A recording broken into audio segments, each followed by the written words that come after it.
I'm back. Yeah, well, what we got now? Well, them Bogner amps. Yeah. It doesn't look much, does it? Let's be serious for a moment. It doesn't look as if you're going to get much for your money. And when these were being sold, they've been discontinued now, not by very long, but they were like $1,700, give or take, and about £1,700 in England, give or take.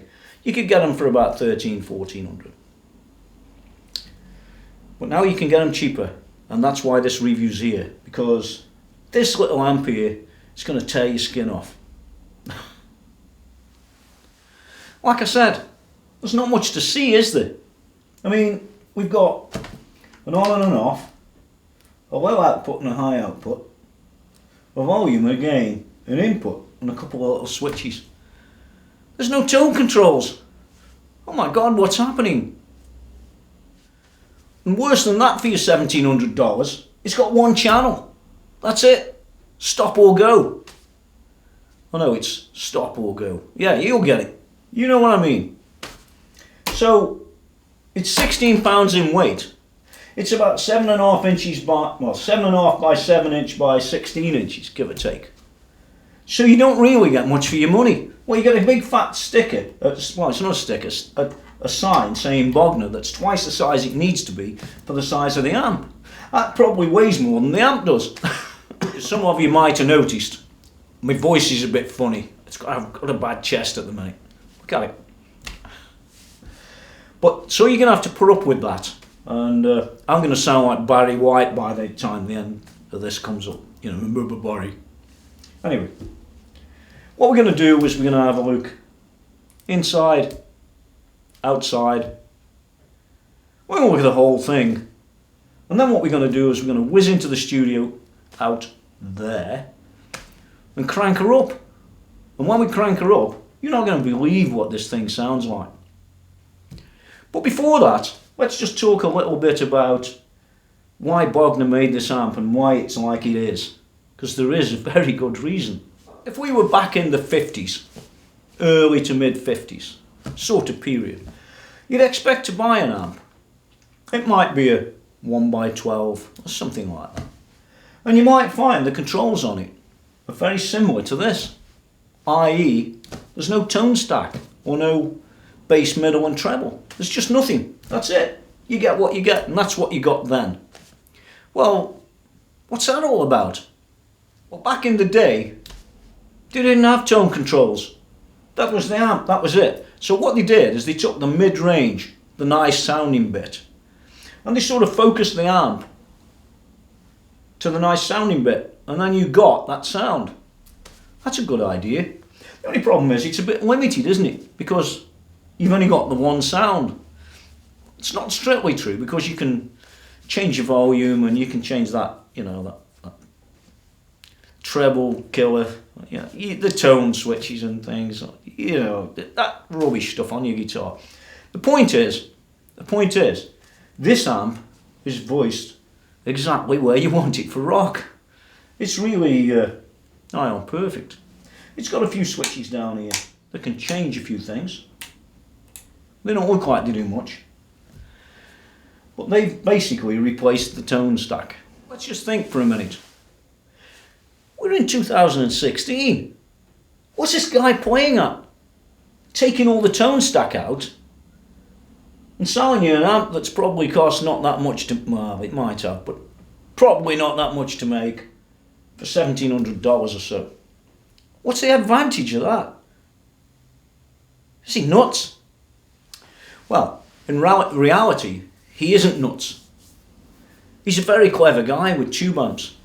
So it's pretty clear to me that he's been back in time and taken a look at those old amps. And if you go and play some of those old mid-50s amps, you'll find that they've got an awful lot of drive on them. You know, the drive that guys have been putting 6 and 8 tubes in to achieve. This one's got 2 preamp tubes, ECC 83S's or 12AX7s. Some would say they're the same. The thing is, only one of those tubes is used actually for the gains.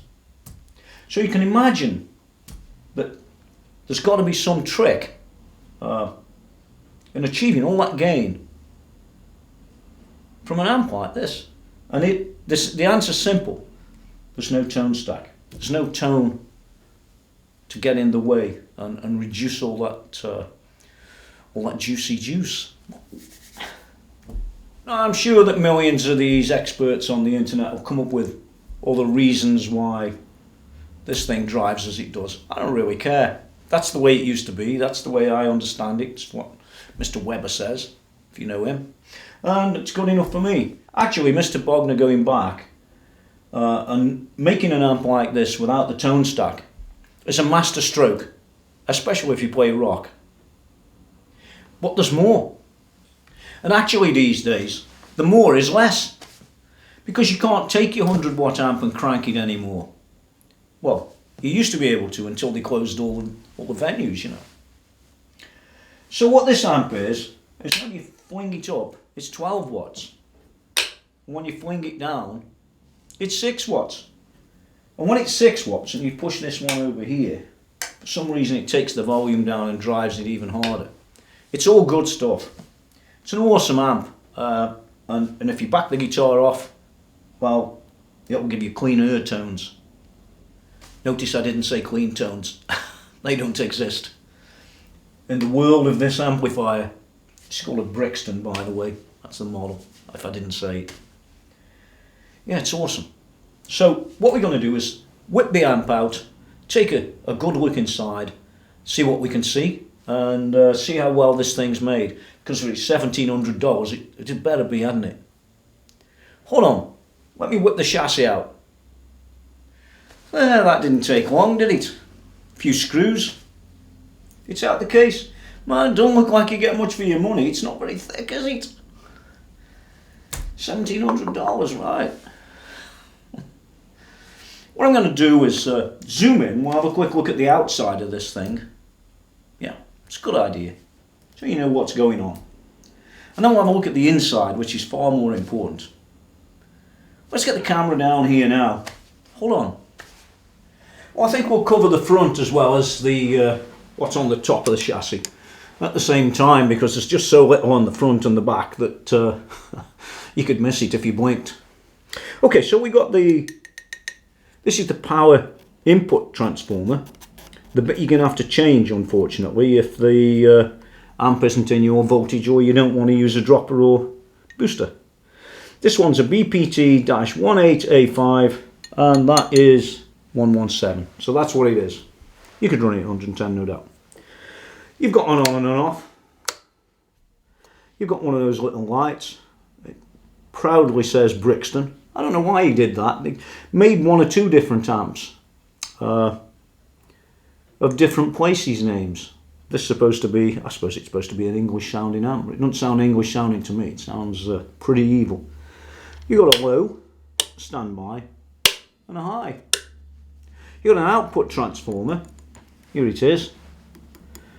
Looks a bit of a low-cost device to me. I don't know. It doesn't look like you're going to be paying the earth for one of them, does it? Yeah. Notice the holes in the chassis for all the things. They probably use this chassis for a different amp. I think there was one called a Palomino or something like that, which was sort of similar. Let's move along a bit. For the power tubes, we've got two 6V6S tubes. Unfortunately, in my opinion, these are JJ tubes. I'm not too happy with them. I've had failures of JJ tubes. In fact, the failures of JJs are the only failures I've ever had of tubes. So they wouldn't be my first choice, but clearly Mr. Bogner thinks they are. Moving along, we've now got these other two ECC 83Ss. These are also JJ, and only one of these is used for the actual amplification, which means two sides. So you've got two amps in one, if you will, and the other one's used for other things in the amp. Phase inverter, I think it is.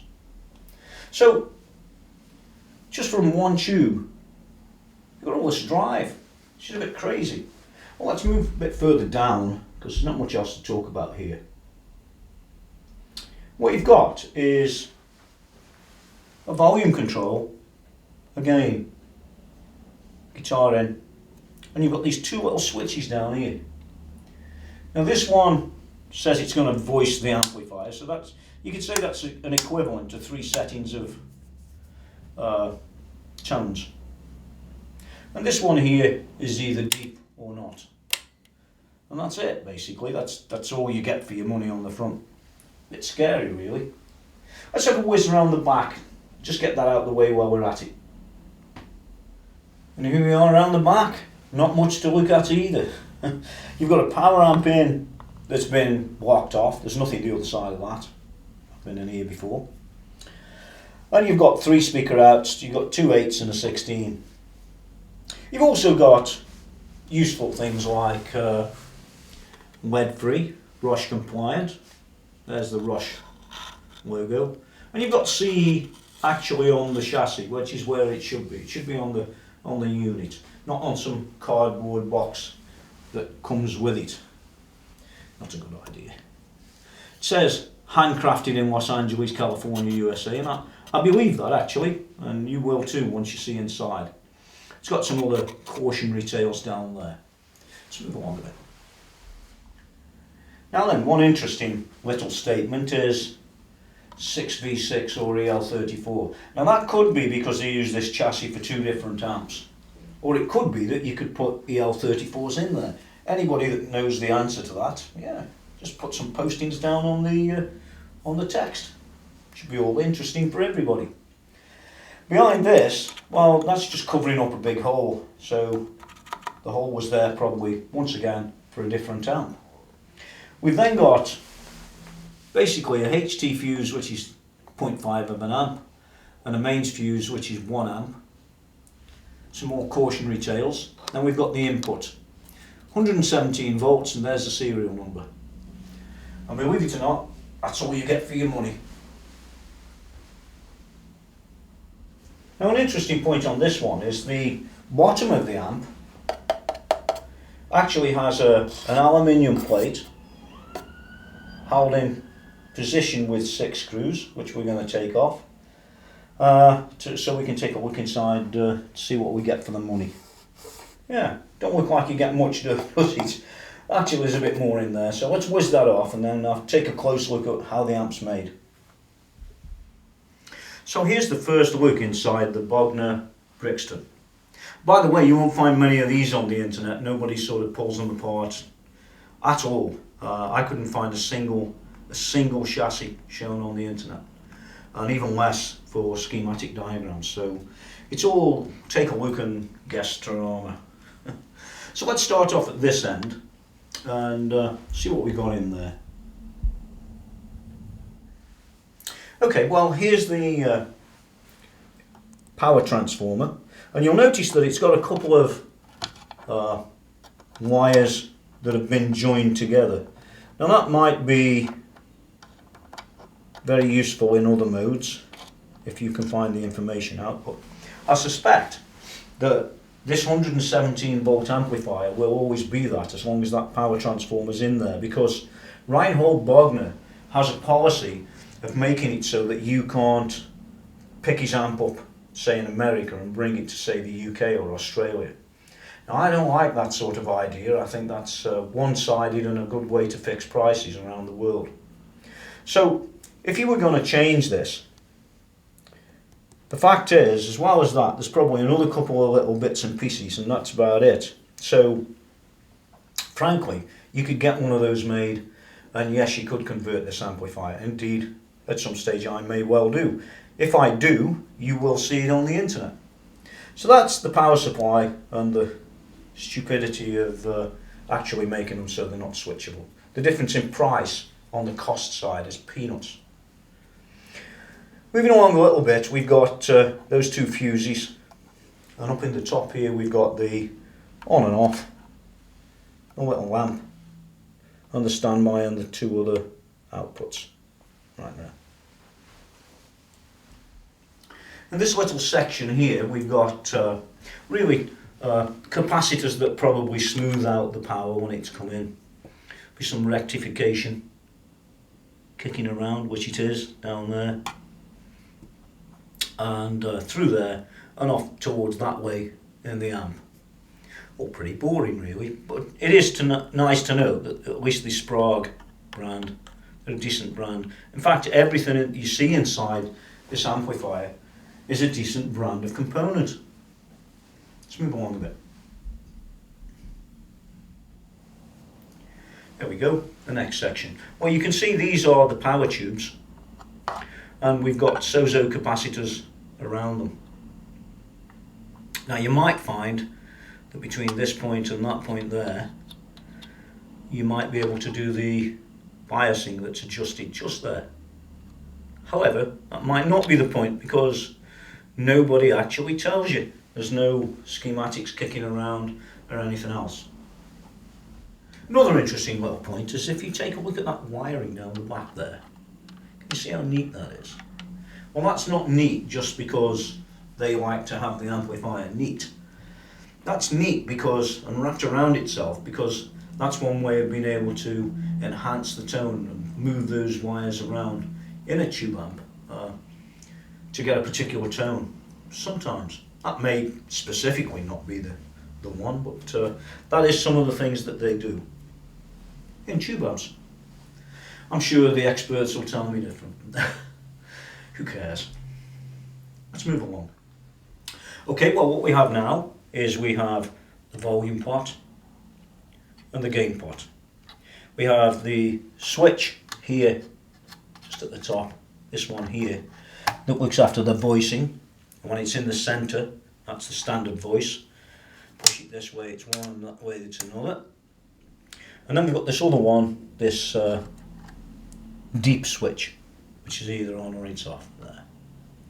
Again, you can see the SOZO capacitors, and they're all decent brand components really. There's not much you can say about anything in here. It's pretty much well put together.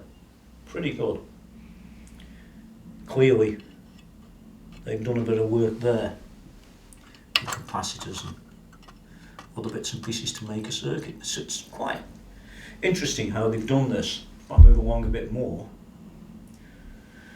down here, you can see how the amplifier has been sort of tweaked around a bit actually. If you look at the PCB underneath that component, if I can get there, let's have a look.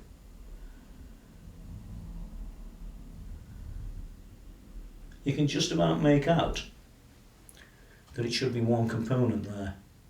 See that? But what you've really got is 1, 2 and a capacitor. So you've got 2 resistors and a capacitor. Clearly something different on the circuit. I saw something like that on the other German amp I looked at, the Diesel Hagen. Sticking out like that. And there's another couple of bits. Well, that one might be okay, but I don't know. It just shows you that these mods go on from time to time. Even in an amp like this, you see those modifications all over the place. There's RG, the man that did the board probably. Anyway, enough of this frivolousness, let's go back up top. I'm going to put the base plate back on and put the amp back in its case. I'm back. Well, there it is. Bring it down a bit. Like I said, you don't seem to get much for the money, but there's more to it than meets the eye, if the truth's known. So when you look at an amp like this, well, don't look at what you see. Listen to what you hear. It's all good stuff. I think other things about this amp is it's got this big fat sign on the front that weighs more than the amp does. It's just ridiculous. It's too big. He wants towing. He just couldn't be arsed to make another amp sign, let's call it that. It's back together. I'm not sure if I told you the outputs, but it's 6 or 12 watts. Amp on 6 watts. If you live in a house and you don't want to be too blasting out, you know, with your 100 watt flat out, this is the amp for you, because you can use it in the studio brilliantly. It's very light. you can use it in your house brilliantly, maybe a 1B12 or 2B12 or something like that. But it can get pretty loud, so bear that in mind. You will, won't you? Yeah. This amp's also pretty good, with pedals in front of it too. I've tried it out with the Plimsoll. Just one or two different pedals, TS808 type of stuff as well. It just gives that extra little bit, as if it hardly needs it, but you can do a load of stuff with it. I'd tell you to put it in the loop, you know, and do that sort of thing, but it hasn't got a loop. You don't get a loop with this one. So, pretty scary amp really, especially if you'd paid $1,700 for it or £1,600 for it, give or take. Makes you wonder. One of a series of amps, like I said, the Brixton one, maybe he meant it to be like a Marshall, but doesn't seem very Marshall-y to me. I'm not sure the other brands, sorry, the other models. But my mate here was telling me about this amp when he used to use one. Being a little guy, that's what he does. It's all good. Yeah. I found him wandering around in America, so I thought I'd bring him back. Yeah, he's all good. And occasionally he brings me little foot pedals to test out. I thought that was quite kind of him. Now get out of here. I'm back to my usual self. I couldn't help that one. Okay, so what's next? Well, I've already played this amp out there. Actually, it's out there. And it's awesome. If you're into rock, this is the amp. No ifs or buts, this is the amp. You can back off your volume like I said earlier. And you can get a semi-clean tone. You won't get a clean one, ever. Not from this amp. So you might say, oh, it's a one-trick pony, but far from it. With these other little switches down in the front here, you get some incredible tones out of this amp. It's just amazing how Mr. Bogner went back and took those amps and sort of thought about that for a while and ended up with this today in 2016. Well, it was about 2012 or 11 that he originally thought he took, but I wouldn't let that put you off. The fact that you can't go and buy a new one, well, you can go and buy a new one if you fish around, and you'll get it really cheap unless you fish around the wrong place, but there you go. You'll notice that I continue to speak, that my Barry White voice comes in the longer we go on this video.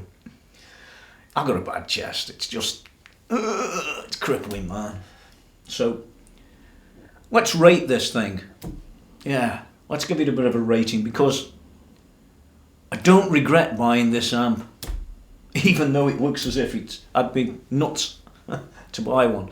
And that's probably what you've thought. You've got to be nuts to buy that thing. Look at it. You get nothing for the money, it's just a pile of dog. I could go and buy anything that'd be better than that, right? Wrong. I tell you how good I think this amp is. I've got loads and loads and loads of amplifiers out there, right? Loads of them. Some of the top brands in the world. And you know what? For the lead channel, for rock, it's right there. That's probably one of the best sounding amps for that I have. The negative, of course, is that it doesn't have a loop and you'd have to faff around a bit with your pedals and things. You know, it's all sort of, well, tomorrow where this amp's concerned, because it is, or it appears to sound like those sort of 50s amps. Far less tubes, all the rest of it, and it sounds awesome, just absolutely awesome. You get this gent stuff. I think that's how they say it. I don't know. I'm not one of them guys. You know, the detuning, you know the stuff. Yeah. Believe it or not, that amp can do it better than anything I've got outside. It's ridiculous. It's just an awesome amp. And yeah, there's not much more you can say, except for that rating. Go and get your hands on one, because it's like it's a 10 out of 10. Yeah, 10 out of 10. I do give 10 out of 10 sometimes, but not often. You know, they usually have this problem or that problem. Now, you could say to me, look, Tony, it's got no loop. And I agree with that. But the one thing that this amplifier's got, that most of the others haven't got, is a channel that sounds like that. right? It's worth, how I'd put it, it's worth doing away with the loop so you can have that sound. That's why it's getting a 10. And especially at the sort of prices that you can buy this thing today. If you see one, listen, don't faff around, just buy it. Just buy it, you won't be disappointed. This one, this was bought up for an equivalent of less than $600. And it's just absolutely as new. I think it's hardly ever been played. Now, bearing in mind it was $1,700 over there, or $1,300 on the street, and £1,600 over here, you can see that you got a bit of a saving here. And Mr. Bogner didn't make this amp to look good, because it doesn't. It sounds good. And you're going to find that out next. So it's going to be reviewed with pictures and text and all the stuff. And it's a slightly different review, as most people will know. I might even start putting a little link in the videos to get there. Yeah, I like that. So go and look at it on there. When it's done, it won't be done yet. It takes time to do all this stuff, doesn't it? And yeah, the playing's going to come up next. And I'm not an expert guitarist, but okay, I get by, as the wife would say. So look forward to that. It's coming up that way right now. So until next time, watch out for some more videos. We've got loads of other stuff going to come. Rock and roll.